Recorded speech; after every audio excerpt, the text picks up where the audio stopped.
Hey Viacor. Never in my life did I ever think that I would be crashing out over shapes. But life has a way of surprising all of us, now doesn't it? I just want to preface this video with the disclaimer that if you're prone to like dissociation, derealization, if you're prone to feeling like you're not part of this reality or things like that, then click away and find one of my other awesome videos to watch, because this is not the time for that, because I'm gonna do something. If you just don't feel like looking at the world in the same way that I don't want to give anyone else this fear of shapes. So if you think that you may be prone to any of that, then there's other awesome videos for you to watch on my channel. Or I don't know, click the nearest video and see what happens. So anyway, now that I've got that out of the way, let's just get into it. How does one get afraid of shapes, right? I mean, they're everywhere. They're everywhere. And that's kind of the problem. I don't like that they're everywhere. And let's just, okay. So it all started with actually infatuation. It all started with a lot of love.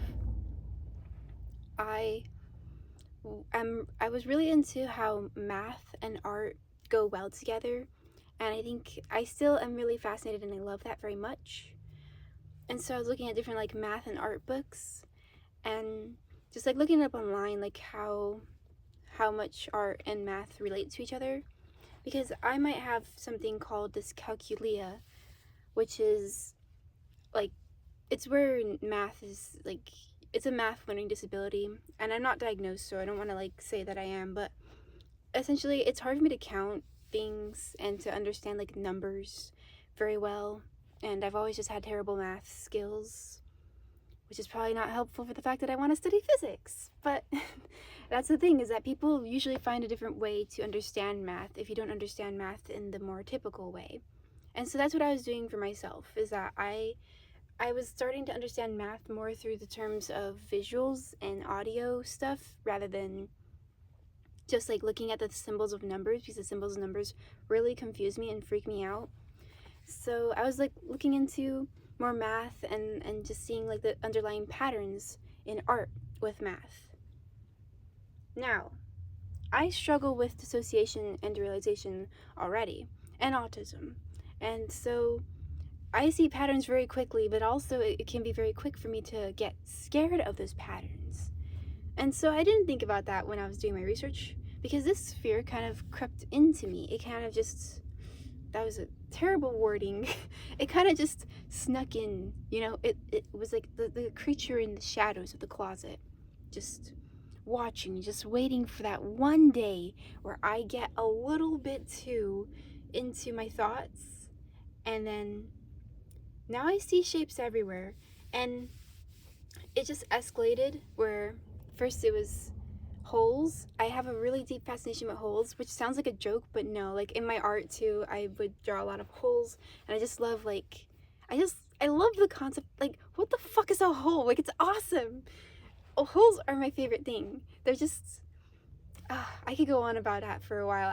If I could get like a PhD in like the thesis of holes, I would.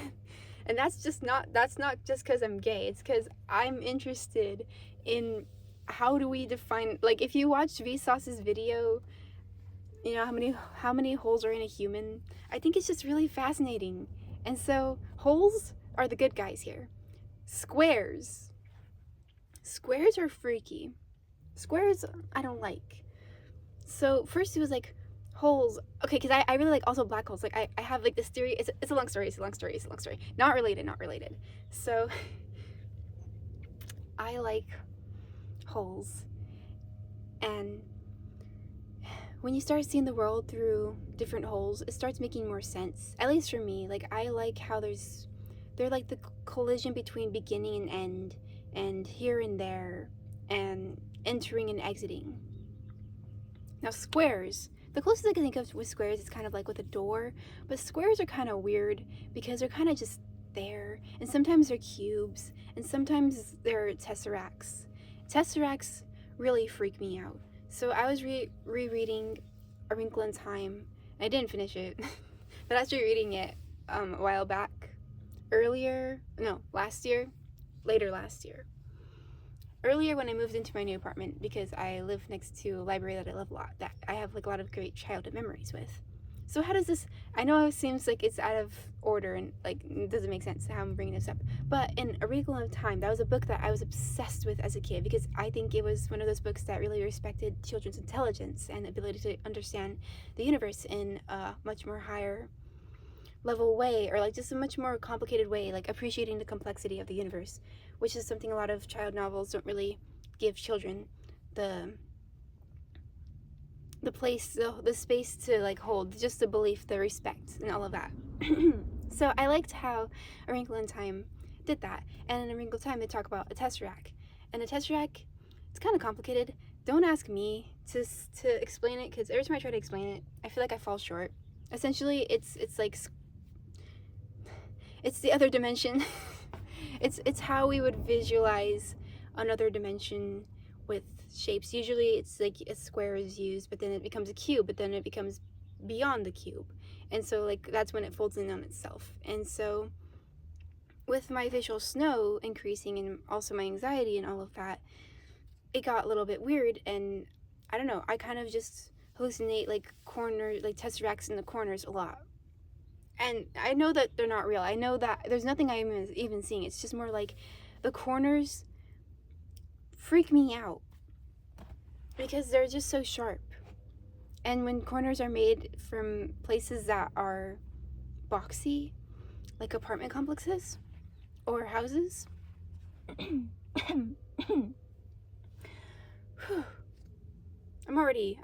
getting choked up thinking about it. So it's just kind of weird when you start seeing shapes everywhere, and in circles and holes. You might think there's some line there. No, don't even start with that. Circles are just, they're just there, like squares and circles. I don't like how they're everywhere, and so I just kind of got really into the weird like grid of the world and how we're all just made up of shapes and everything, and thinking about the world that way, and then being in the psych ward and seeing, and also like being in the ER and just seeing how this thing I noticed that the more sterile environments get, the more shape centered they are. For example, like the tiles in the bathroom or in the ER, it's just very basic. And also like symbols, like everything's the most basic, circular, triangle, squares, things like that. And so it's just kind of weird because I got way too into how shapes are. And so when you look at the world this way, it kind of gets a little bit freaky because you can't really go away from it. And so when I close my eyes and I think, I don't like the fact that my thoughts don't take shape. They're just kind of like thoughts, or like it's just like I can't handle the fact that the world is made of shapes, but the world within isn't. That you can't get shapes in here. You can't box your brain up the way that the world boxes up everything else. I know this sounds like nonsense. It's because it is nonsense. It's because I'm freaking so anxious about everything, and I'm trying my best to take care of that. But in case you want to know like how somebody can develop a fear of shapes, and with whole sincerity, like I'm not joking, this is a real situation I'm having. That's how. And so when I go for a walk and I see the sidewalk and I see that it's covered in squares, it kind of irks me a bit. I've kind of got like, I just want to like situate, to organize the world in the most perfect shape ever, to put it all in one big nice little shape, ideally a whole. But the fact that I can't, oh wait, I'm stimming.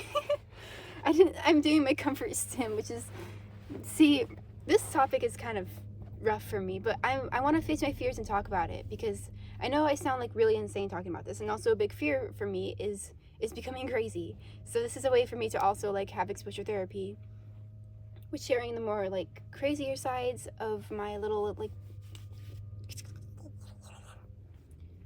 essentially I'm trying my best to not let fear dictate, because I know that fear, especially in this modern life, is not what it is cracked up to be for what it was for the brain that we have for a long time ago. You know, I don't have to listen to the fear. I don't have to think about it like that. And so I've been trying to like think about it again with more fascination lens, where it's like, yeah, the world is covered in shapes, and that's actually really beautiful, and that's how we got amazing art. And I know I'm not alone with this either, like this like weird perceptual difference in the world. I know that's a very like common autistic experience and derealization, dissociation experience. And so I just want to talk about it more and to like raise awareness about it. And also it's kind of cool because now my art is being more inspired by his shapes. And also I've been appreciating the human body a lot, because the human body is so complicated, and there's not a perfect square on here unless you get a tattoo. The closest I think to like a perfect, like the most geometric, I don't know, the most common geometric shape is our eyes, which I think is so beautiful. And it kind of makes sense as to why we're so drawn to them and drawn to creating art inspired by eyes, which is something I do a lot. I do. Pun not intended. So, yeah, I just wanted to share this, and I hope you understand, or like can see the world in a different way. It also feels like I broke the Matrix just by looking at the world through a bunch of shapes, but the world is actually really beautiful. I think it's so complex, and sometimes that complexity can be intimidating and overwhelming, but most of the time it's what makes it worth living,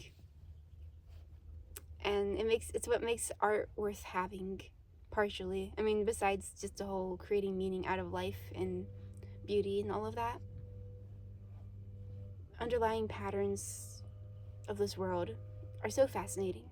And I hope with the physics class that I'm planning on taking this summer, I hope that I can see the world in a lot more like sharper, less scared lens than the way that it is now, for me.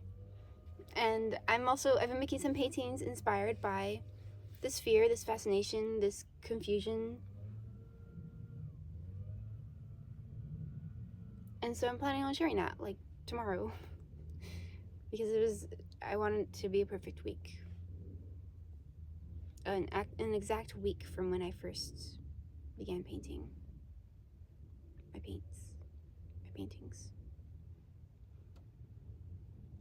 I'm also just remembering when I couldn't sleep in the psych ward, and so my brain was just going at rapid speeds. I was just pretending to be asleep, and the whole time, the entire night, I knew it was the entire night because I saw the morning show up.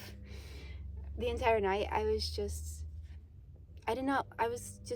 furious. I was livid about the fact that my thoughts couldn't be squared. And also, I think I took too much meds. I fainted also. I think that's like the next video I'm gonna make, is like story time. Fainted in the psych ward. It wasn't as scary as it sounds, but post-fainting thoughts are weird. Thoughts on Haldol, I guess, are strange. I'm not on any pills anymore, and I'm doing actually really, really good. I'm planning on taking Zoloft though. My Zoloft journey is about to begin soon. So that's like an update for everything else that has happened. Shapes!